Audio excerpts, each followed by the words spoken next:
أعوذ بالله من الشيطان الرجيم.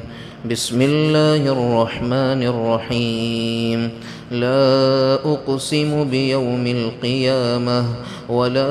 أقسم بالنفس اللوامة. أيحسب الإنسان أن لن نجمع عظامه بلى قادرين على أن نسوي بنانه بل يريد الإنسان ليفجر أمامه يسأل أيان يوم القيامة فإذا برق البصر وخسف القمر وجمع الشمس والقمر يقول الإنسان يومئذ أين المفر كلا لا وزر إلى ربك يومئذ المستقر ينبأ الإنسان يومئذ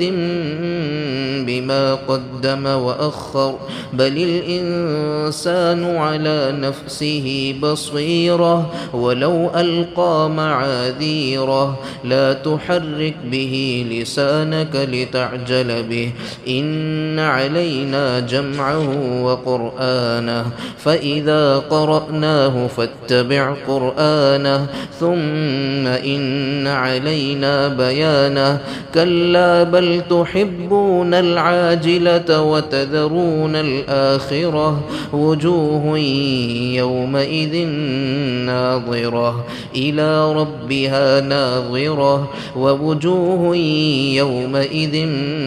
باسرة تظن أن يفعل بها فاقرة كلا إذا بلغت التراقي وقيل من راق وظن أنه الفراق والتفت الساق بالساق إلى ربك يومئذ المساق فلا صدق ولا صلى ولكن